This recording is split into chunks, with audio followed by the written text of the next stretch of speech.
and welcome to another episode of Disaster Empire Quick Views. I'm Ashley Gooseman. We are a podcast where we talk to thought leaders and innovators in resilience. And I am so excited to have Chris Thomas here with us today. Hey, Chris. And we're going to be talking to Chris about evolving crisis response and exercises. Welcome to the podcast. Yeah, thanks for having me, Ashley. This is great to be here. Love what you're doing with all the Disaster Empire. Thank you so much. And we're going to dive right in because I know the audience wants to hear what you have to say about crisis management and preparedness. So, hey, in an ever-changing world with crisis response, we know that strategies need to evolve. And can you share some example of how organizations have adapted their crisis response planning really to meet the challenges in today's world? And do you have any key takeaways from these adaptations? Yeah, so absolutely. And I think, one of the biggest ones, and this is relevant for everyone these days, is just adopting those digital transformation and remote work transformation strategies and tactics. So I think you would say probably 3, 4, 5 years ago, I wouldn't have dreamed that I needed a backup for my digital communication tool, so Teams, Zoom, whatever it might be. We had conference bridges. We had maybe the start of some video, at least in my world. So a lot of that, and the takeaway to that really is just that you're going to mitigate your disruptions, and I guess in today's world, a lot of us are virtual. Look at us both in our homes today. But as companies go back to the office, and that is becoming increasingly a practice to bring their employees back, they're going to have that flexibility going forward with some of those tools, and just the hardening of the technology, right? You're bringing your laptop home, and you're putting those some of those cyber controls in place that maybe weren't there before, or we didn't need to account for. And I think, in my world today, the supply chain resilience is a big thing. So that was another thing. I mean, COVID is just the huge bellwether of everything here. And the further diversifying of your suppliers, the increase in emphasis on third-party risk management, some of those strategies are becoming more prevalent and important, frankly, to make sure that you are not only resilient as a company, but you're maintaining your market share and all the things that the C-suite does care about. And I think better communication with stakeholders, so customers. If you're a customer-facing company, a lot of utilization of social media and those platforms to, if you were in a crisis situation. So focusing on that side of it, you have the ability to get out to your stakeholders, your customers, much more quickly than, say, you would have in the past. So I see a lot of companies that are embracing that technology to great effect, right? I think it can be a double-edged sword of getting out too quickly, but as long as you have that measured process of communication and show that empathy, transparency, I think overall your stakeholders will be happy with that. And I think lastly, and this is a big kind of on the topic of what we're talking about here today with crisis exercising, is the building of that strength in your response and crisis management process at not only that leadership level, but your response teams down even through the different business units. So understanding what it means to be in a crisis, how do we respond to that? How do we mobilize? And doing a lot of that exercising and strengthening of those skills through exercises, through ever changing and complex exercises, from scenario focused or big and broad and all day. There's a lot of different ways to go about that. So I'm very encouraged with how that has been embraced, especially in my world. So being a part of this industry or not industry, but this discipline for now, 10, 12, I don't even know how many years, seeing where it's gone from that leadership support and want for that to where it is today is a great thing.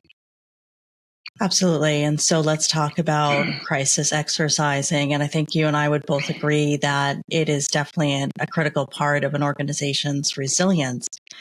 Can you talk about how it is evolving and what you would say are best practices in exercising today? how should people really add that to their overall preparedness? And if you can discuss any common pitfalls that you've come across that you would suggest people avoid and really make their exercises the best they can be. Yeah, so I think the one thing I would say is just to make sure when you're building an exercise or in an exercise process is that it's relevant to the threats of the day, the emerging risks. There's so much information out there. There's so much knowledge sharing that you need to be sure that those I would encourage, and so that's going into a bit of the pitfalls as well, that you do your homework around whatever your scenario may be. You, as a practitioner, I never go into an exercise with a business unit, a team, a leadership group without knowing what's relevant to them at the time. So I don't want to surprise them, because you may go into those exercises and it's not relevant at all. You don't get the engagement from the participants, and it makes it for a really tough process overall. So I think there's enough information out there to make any exercise depending on the level. So if it's your C-suite, it's very strategy focused. If it's a response team, very tactically focused, with some strategy built in there. And then even down at those business unit levels, you may just dig straight into a critical process or what is keeping them up at night. We use that phrase a lot in building those exercises. But the pitfalls are, that kind of leads right into that, where do your homework, make sure it's relevant, have an inside person help you with those exercises. That's, if you, I'm not an expert on everything that my company does, so I need to dig into the knowledge of somebody who then can be not necessarily a participant, but they can be a part of that process as well. I think those are Yes, key go ahead. points. Yep, yeah, in knowing your audience. So I guess I really touched on that a little bit before. So whatever level you're at, just ensure that the exercise is focused towards, the types of decisions and things they're going to be needing to think about during whatever that scenario is and what it brings about.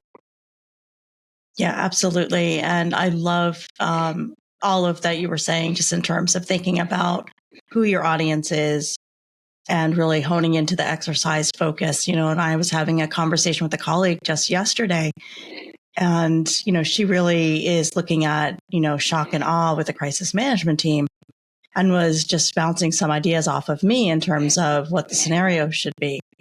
And, in the discussion, we're like, it's not like it was before. And I think that's one of the key things. Sometimes we get stuck in our own groove of, this is what we've done for so long, and these are the exercises we've provided. But the risks are evolving, to your point, and really trying to understand how the business has adjusted and changed, and really bring in those elements of what's keeping them up at night today, and going into tomorrow, I think are really key.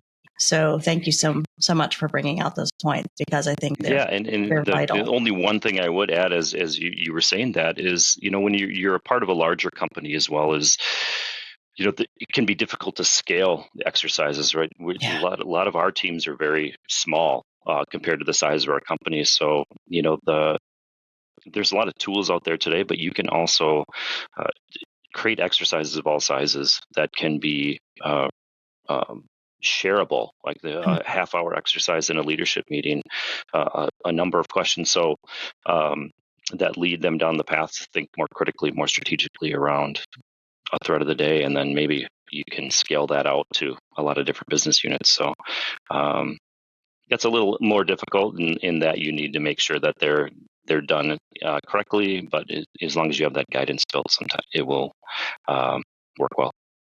Yeah, absolutely. And I loved your suggestion, we're definitely partnering with the business. That's so important to get that insight, because sometimes I found maybe what I initially think is going to be, the key driver of concern isn't as much to them when you talk through where they're at with the business, just in terms of, geographically and what their strategies would be. They're like, okay, no, we think we've got this. Now, sometimes I find pushing on that, right, makes sense too, because sometimes they have a false sense of security. Definitely. But that's where our job comes in as practitioners, Right. to enlighten them, I would say, sometimes to that as well. Yeah, I get that. Absolutely. Sorry, I didn't mean to talk over, but absolutely. You need to lead them down the path. So that's one of the one of the other items for an exercise is your own preparation. And you may have injects for the scenario, but making sure that your follow-up discussion questions that may be on the screen aren't everything that you are thinking about, and that you are you have the resources available to you as a facilitator. So this is getting more, I suppose, in the weeds on exercising, but I always make sure that I have just a pure note taker on the side, record a meeting on Teams, so that I can be fully engaged in that exercise and make sure that I'm picking out those little things like you mentioned, kind of pushing back where I could versus sitting over here and writing notes. And that's key. Well, hey, I have a question for you that I ask all of my guests, and that is, what does resilience mean to you? Well, what it means to me, so this is a great question, and I know this is one that gets thrown out a lot. And I was thinking about this a lot lately, and where I'm at, I think, in my career and what we've done at the companies I've been at is, resilience to me is not being satisfied that what you have in place is enough.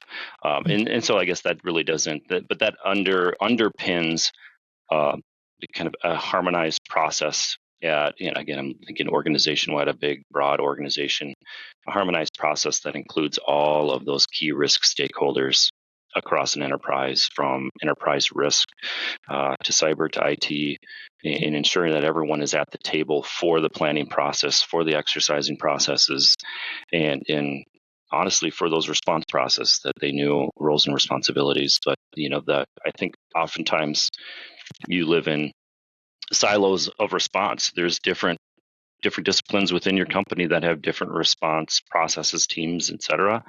If we can bring those all together, not only as we're responding, which is very important, obviously, to make sure that we can mobilize, but prior to that, in the planning process and the exercising process, so that everyone is on that same page. I think that's really where the resilience starts for an organization. But I guess my thing is, there's always something else you can do. You may not always have the funding to do it, but there's always something that you can find, and that's what you take out of those exercises. Well, hey, so we've talked about preparedness, we've talked about exercising. Let's talk about post-crisis, because in talking about organizations today and that response, it's not just about that bouncing back, but really ensuring that the organization is able to thrive, right, and continue. Mm-hmm. So a lot of our focus now has been about, okay, so we do have a crisis. We're not going to be able to mitigate every single one. Unplanned crisis, by definition, that's what happens. So can you talk about what companies can do, what organizations can do, in really understanding post-crisis, that analysis and those lessons learned, and really integrate that into their resilience planning, whether it's their crisis plan, their BCP, et cetera, their ops res plan? You have to integrate it into your program. So depending on how you have your program set up and requirements you have set out around that, it's kind of the boring governance. You have to do this. But having that lessons learned piece even already integrated into your crisis management plan. So where you get to the last page of that crisis, or last few pages of your crisis management plan, it's your step-by-step on how you run a lessons learned, how you capture those after action items. And then what I think is really important, and often the most difficult, maybe not difficult, but arduous part of it, is following up on those and ensuring that they are implemented. So, and that could be difficult because that takes leadership support for and humbleness about what went wrong during your crisis. What did we do wrong? What didn't we have in place? And then taking a look in the mirror, so to speak, afterwards, but then putting the resources behind making those changes, completing those actions. And then as practitioners, or whatever your role might be in your organization, that follow-up. So how do you document that? How are you following up to make sure those get completed? That's where I've seen over my time doing this is the most, that follow-up. We're out of the crisis. Oh, my big deep breath. Yep, I could see there's a few. Here's everything we did great. We did have these lessons, but then they kind of get forgotten about. and then you get to the next one and maybe you repeat the same mistake. So that's just really building that into your program as a requirement, and hopefully having the tools and the governance and the process to follow up and make sure that those are moving forward. Absolutely. So, hey, we were talking about the digital aspects a little bit earlier, so I want to dig into that a little bit more. So what can companies do now with that digital aspect, with things exploding in so many areas? And how can we keep our plans up to date? Do you have any suggestions in terms of digital tools? And then on another aspect, or you were talking about teams, what are different ways that companies can really keep that information up to date? Because I think one of the challenges, and let me know your thoughts on this, in the past were those static plans, right? Kind of that word output for some of us way, way long ago. And it was really a door stopper. And I think the other piece, definitely on the landscape and with our crisis preparedness and planning is thinking about, obviously, cyber attacks are on pretty much everybody's mind today, and as they should be. So let me know your thoughts on that. Yeah, so I guess to address the first piece, the technologies and softwares in our space have grown leaps and bounds over the past handful of years, and I think especially where the one that I'm using that can help in a bigger company like ours manage the governance. So we have a small team. I'm a team of one for my specific, but I'm part of a larger but smaller team, and using those tools to automate some of those pieces, and it had the ability to maintain control over you talk about static plans, and so within plan templates that I create, there is a lot of static detail, but I have the ability with the tool that I use to change that static detail based on however we want to evolve the program, and it changes across the board in all of our plans. So we don't sit there with that Word document that's 10 years old and has the prior practitioner's stamp on it, so to speak, and so those tools are if you have the money to invest in those and have the ability to build out a governance process, that can be really, really valuable. And I think in the cyberspace, going back to just, I think it's table stakes today to have a really well thought out, planned exercise cyber plan, a cyber team. Most companies do these days, but a lot of, and I think emphasis enterprise wide on exercising and knowledge, excuse me, for the employees on that is key. So employee training and awareness. What are some of the biggest pitfall? Most of the companies get hit with phishing, a phishing Smishing. attack, smishing, phishing, all of the ishings, and they, but companies are doing a great job of training their employees. So I mean, I get a phishing test probably once a week that comes through, and it's always a point of pride to make sure that I pass that. I hit that right button on my my email, and yep, hey, good, you passed it, 4 stars, whatever it might be.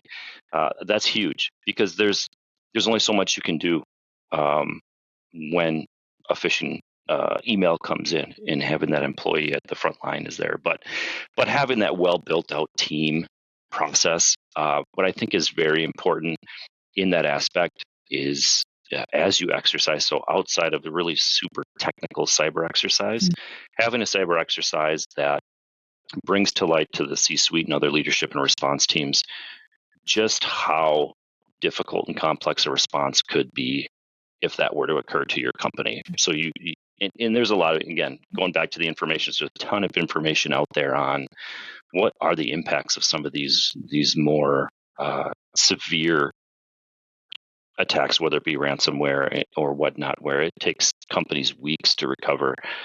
And so I think luckily that's coming more to the forefront and is being more, it is more top of mind, obviously, with our leadership, but just that next level down of how bad would this really be for us, and integrating then that with some of the business impacts that could occur. Because one thing, I think there's a lot of technical exercises that are done, but partnering those exercises within the business side to take impacts here and put them over here with the business and say, okay, here's what. Don't worry about how this thing is getting recovered. Your system's down. Your processes are down for probably this long. Let's exercise on that. So I found that really valuable in our company to do. I think that's such a great suggestion, and it may depend on the size of your organization. It may not, Yep, from what I hear, absolutely. but it there seems like there's the DR aspect, or evolving resiliency of, okay, let's just exercise and know that we can recover this application, right? And that's great knowledge to have. But to your point, to understand how all that downtime is affecting the business and what they need to be doing while you're recovering the application, and making sure that communication is happening in a seamless way so they really understand what you're doing and when the ETA might be for recovery, I think is key. And I don't see that always happening. And sometimes in organizations, maybe IT thinks because they're working with business process owners or product owners that they have that business insight, but those individuals are not operational, right? Right. So for me, I just find that to be ironic sometimes, right? that Yeah. knowledge is not there. Like, okay, we're good, we got this, and I'm like, you've missed half the picture. Like you don't have a full understanding of how that's going to impact, what's going on in the business while this is down. So yeah, and I think to that point exactly is having that, going back to a prior question around resilience, and what that means is, I mean, you can be applied to a big company or a small company, is you have that that foundational knowledge of VC and crisis down through. So, I mean, I have coordinators at our site levels, at our business unit levels, who, yes, they have been voluntold to update their VC plans, but we bring them into a community of sorts where we meet quarterly, and we provide some of these use cases of, okay, here's a near miss, here's what happened here, and so that, with an emphasis on that business impact, because those are the folks who are going to, the leadership and other teams are going to rely on to understand, what does this mean from a pure business impact, and then that can spur those strategies that we talked about before, and that overall resilience. Like, oh, well, this system went down for 5 hours, we lost X amount of dollars, or it caused this impact reputationally. Okay, let's come back to the table. Lessons learned. Let's make a plan. Let's try to get some leadership support and hopefully some funding to harden up the resilience of that product. So, yeah, I mean, it all comes together. It's all that. It's why we plan in that cycle, right? Right. Yeah, absolutely. And so that gets me to my final question related to all of this. In crisis response, I think there are definitely best practices across various industries, from healthcare to finance. Do you have any thoughts specific to various industries, or overall guidance for organizations? Because to that point, just getting back to the IT side, and I don't mean to disparage my colleagues in that area at all, because I have so much respect for what they do, and I'm on the peripheral of that, right? To be honest, but learning more all of the time. And that's a large job, because I think one of the things that I'm seeing is a real understanding of the ecosystem is important as well, because we sometimes forget, well, you might have a major application, but it's supported by X, Y, and Z. So if any of those go down, it still impacts the business effectiveness of completing that critical task, right? So I'd love to know your thoughts. Yeah. I mean, I think we touched on a little bit earlier, but it's doing your homework. I mean, there's so much knowledge out there.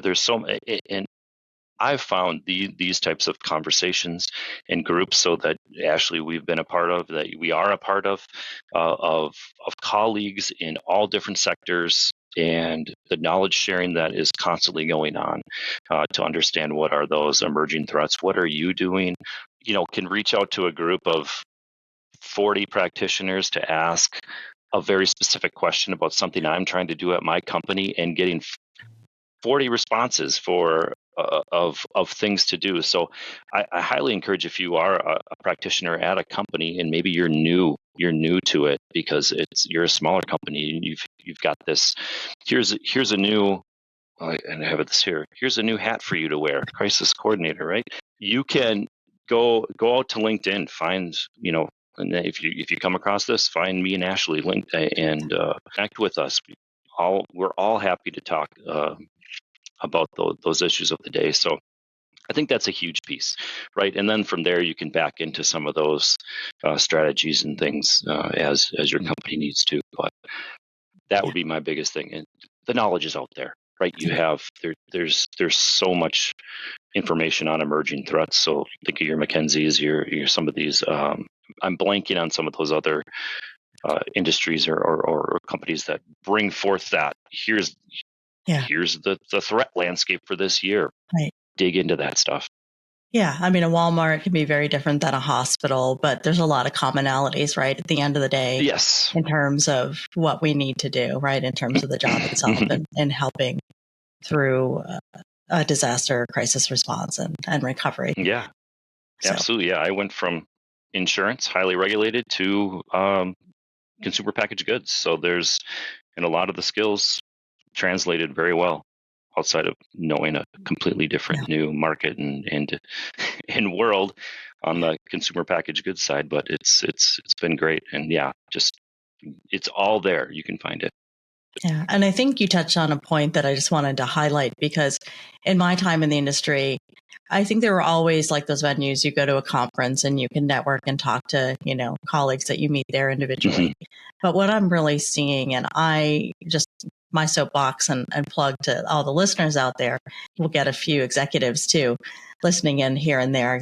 I think it's so important to enable your employees to do that, because I think, we're naturally in an industry where we understand privacy, like we understand the line of not sharing, right? Industry specific information, but really for the work we do, right? We're not going to share our BIAs, our BCPs, right? The critical details, but the process of how to do it and the information around that is the same, right?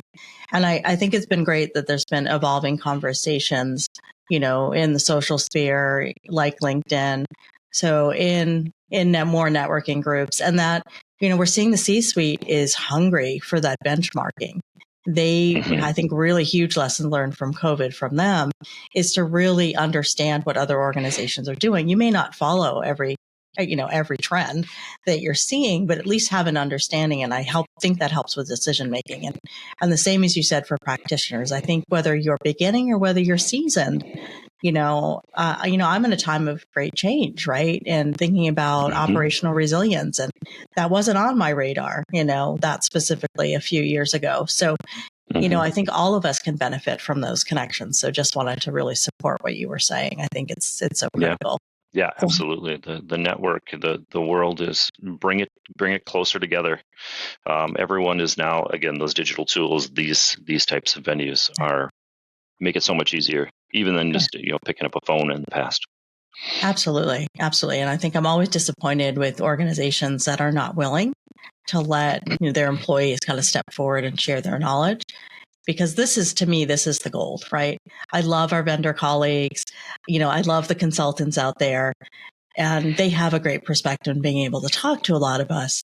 But I gain so much value, and that's why I started this channel, is hearing from people like you. You're doing it, right? You're sitting in the seat every day. And for me, that's where I get the most insight and really helps me to be a better professional, I would say. So yeah, same. Yeah. And you can find, the like person in your industry back to that prior, the start of the question. That's what what I started doing when I moved over to my current company, is find others who are doing this at other similar type companies. And what are you doing? How did you build? And just take that and run. Yeah. My feeling is it helps us all. So, and that should be a good thing, right? I don't think it's competitive in that way to try to protect your company. So, well, hey, do you have any final thoughts that you want to share with the audience before we wrap today? going back to the overarching topic here of exercising is just that exercises of all, and I say this to my coordinators internally, is exercises can be all shapes and sizes. And I touched on this a little bit earlier, but just, think outside the box, be flexible, especially when you're working with business partners that maybe are pushing back.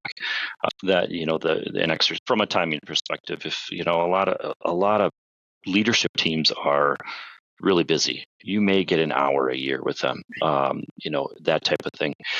You can fit an exercise into an hour. You can fit it into a half an hour. You can do so. Just be flexible, and I'm happy to share any of the the strategies and the ways I've done that in the past. If you want to reach out to me, but that's just exercises can be quick.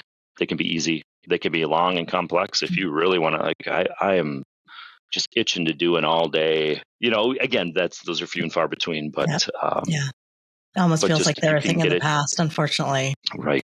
But that's just one key takeaway or one key thing I'd like to share is that you can always get those done, and they can be whatever you want them to be to focus on whatever your risk or what's keeping you up at night. So just keep with it, right? Especially if you're hitting some roadblocks and pushback. Hey, Chris, how can people connect with you if they want to and learn more? Because I know I've been following you on LinkedIn specifically, and that's where this conversation generated from. So. Yeah, absolutely. No, thank you. And again, thank you for having me today. It's I've been following you and Disaster Empire here now since you started it, to be honest. Yeah. It's a great search me out on LinkedIn and connect. Chris Thomas, I think, is a pretty general name, but you might see my name pop up and I know you're gonna post this on LinkedIn eventually. That's the easiest way, and then connect with me, shoot me a direct message, and I'd love to chat. So excellent. Well, hey, thank you so much for being on the podcast. Do you want to leave us with a fun fact? Gosh, I know you have two youngins who might be watching this. Yeah. I'm surprised they didn't come in the door back here. I get to bring them to school here in a few minutes, but I have two young boys, 10 and 6, and they're sports card and video game and sports obsessed right now. So they keep us busy. We're driving around to basketball and spend a lot of time in basketball gyms right now. So it's but they're fun. And Minnesota United FC soccer fans. So I'm born and raised in the Minneapolis area, and finally starting to get cold here, which isn't super fun, but that's okay. Part of the life. Well, hey, thank you so much again for coming on. It's been great talking to you. Forward to talking to you again soon, I hope. Sounds great. Thank you, Ashley. It's been a pleasure. Have a great